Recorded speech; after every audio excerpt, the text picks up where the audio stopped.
नमस्कार साथियों, मैं मनीष भारती संस्कृति पीसीएस प्लेटफॉर्म पर आप सभी का स्वागत करता हूं।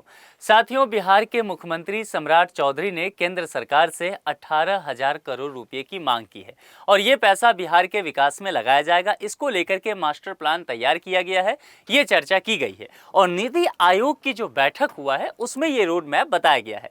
उसमें देश के प्रधानमंत्री नरेंद्र मोदी और विभिन्न राज्यों के जो मुख्यमंत्री रहे हैं वो मौजूद रहे हैं। दरअसल बिहार को विकसित भारत 2047 का जो लक्ष्य है उसके अकॉर्डिंग तैयार करने की बात की जा रही है, जिसके अंतर्गत कहा गया है कि 18,000 करोड़ रुपए की जरूरत पड़ेगा। ठीक है, जिसमें जल जीवन मिशन यानी कि हर घर नल का जल जो योजना पहले से चलाया जा रहा था उसमें केंद्र की सहायता की मांग की गई है और यह भी कहा गया है कि राज्य ने इस योजना में पहले से ही बड़ा निवेश कर दिया है। राष्ट्रीय लक्ष्य हासिल करने के लिए थोड़े से योगदान की आवश्यकता है। इसके लिए लगभग 13,000 करोड़ रुपए की मांग यहां पर रखी गई है। इसके अलावा वर्तमान विकास जो योजनाएं हैं, जो तमाम योजनाएं चल रही है विभिन्न क्षेत्रों से संबंधित, उन सभी चीजों को लेकर के 5,000 करोड़ रुपए की अतिरिक्त सहायता की भी मांग की गई है, जिसमें कहा गया है शिक्षा क्षेत्र पर जोर दिया जाएगा, यानी कि जो स्कूली शिक्षा है उसको पूरी तरह से डिजिटल सुविधा में बदलने की जरूरत है, जो आज के समय की मांग है। बड़ी संख्या में स्कूलों में इंटरनेट और स्मार्ट क्लास की व्यवस्था की जाएगी। आंगनबाड़ी केंद्रों में स्कूलों से जोड़ने पर भी जोर दिया जा रहा है और बच्चों के शुरुआती विकास और पोषण पर ध्यान देने की इसके अंतर्गत बात की जा रही है। इसके बाद यहाँ पर कौशल विकास और रोजगार पर भी काम किया जाएगा, जिसमें युवाओं को रोजगार योग्य बनाने के लिए स्किल ट्रेनिंग दी जाएगी। जननायक कर्पूरी ठाकुर कौशल विश्वविद्यालय के लिए सहायता की मांग की गई है। जो लोग भी प्रीलिम्स देने वाले हैं, यह ध्यान रखिएगा, आपके लिए फैक्ट महत्वपूर्ण है। कौशल विकास परियोजनाओं के लिए लगभग 750 करोड़ रुपए की मांग की जाएगी और निश्चित तौर पर इससे कहा जा रहा है कि बहुत सारे रोजगार उत्पन्न होंगे, युवाओं को मौका मिलेगा, राज्य का पलायन रुकेगा।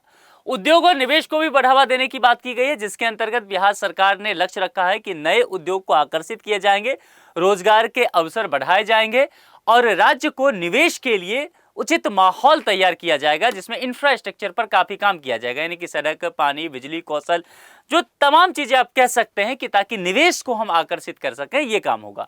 बिहार में पर्यटन की अपार संभावनाएं हैं, तो पर्यटन को लेकर के बातें की गई है कि धार्मिक और ऐतिहासिक स्थल काफी हैं, इसे विकसित की जाएगी, जिसमें विष्णुपद मंदिर कॉरिडोर, जिसको लेकर के पहले ही बात किया गया है केंद्र सरकार के द्वारा, महाबोधि मंदिर क्षेत्र का विकास भी होगा और इसके अलावा राजगीर, नालंदा, बोध गया पर्यटन सर्किट, इसको मजबूत करने की बात की गई है। अंतर्राष्ट्रीय हवाई कनेक्टिविटी बढ़ाने की बात की गई है, जिसमें दरभंगा एयरपोर्ट पहले ही तैयार हो रहा है।